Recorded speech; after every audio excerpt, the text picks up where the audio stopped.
I'm joined here today with Global Meteorologist Peter Quinlan. And Peter, we've had a few different changes in the weather the last couple weeks, but I'm going to start you off with a different question. How far in advance can you accurately tell me how the weather's going to look like?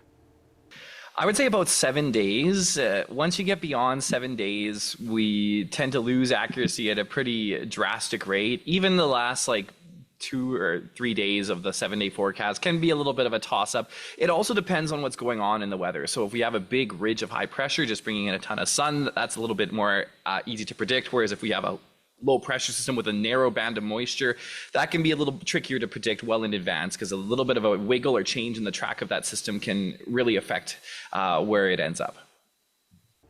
And there's probably quite the process to predict this weather, but could you give me a shorter version of how you guys predict the weather?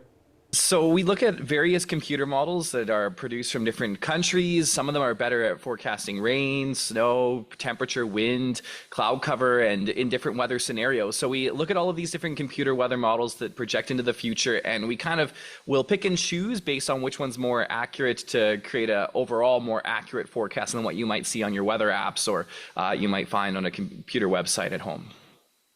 Do you guys also use the Farmer's Almanac to help predict the weather? Farmer's Almanac is pretty inaccurate. It has kind of an accuracy of less than 30%, statistically speaking. So it's more based off of pseudosciences and things that are like what the ants are doing and different animals in the ground and various kind of less scientifically based theories. So we don't really look at the Farmer's Almanac. We'll look at larger climate patterns like the ocean temperatures and our larger long-term climate models. You were just kind of mentioning there, you can only really predict the weather for the next 7 days, but it's been pretty nice here, that's for sure. Is there any chance we're going to be sticking with this weather? We are going to see these mild conditions stick around the Lloydminster area, but it's as we get toward the end of the week, Thursday, Friday, that we're talking about below freezing temperatures returning and the possibility of even some heavy snow that could hit the Lloydminster area. The days we're particularly watching for that is Thursday, where we could see this area of low pressure pass through that could bring in anywhere between 5 to 20 centimeters. We're still pinpointing exact amounts. That'll cause cooler conditions to linger into the end of the week and into the weekend, but then it looks like next week, as we look ahead into the beginning of April, we'll see another warm-up. And I know, of course, I'm probably getting ahead of myself here, but Peter, what are your predictions for the summer?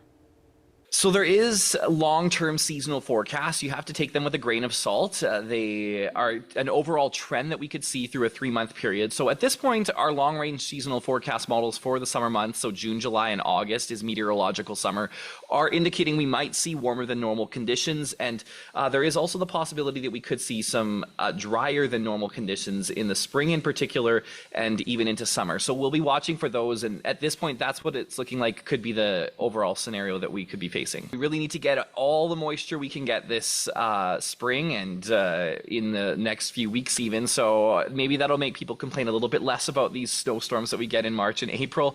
But we do need that moisture. And that said, precipitation seasonal long-range forecasting is a little less accurate than temperature forecasting. So there could be a thunderstorm that sits over the area, Lloydminster, for example, and it could dump a month or two's worth of rain in a few hours. So it's really tricky to pinpoint exactly how much precipitation we'll see in a summer. And finally, is there anything else you'd like to add that people should know about the weather?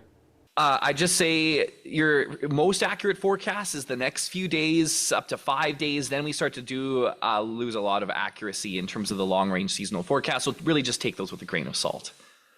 Awesome. Well, Peter, once again, thank you for doing this today.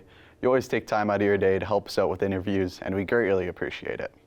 Thanks for having me, Jackson. Appreciate it.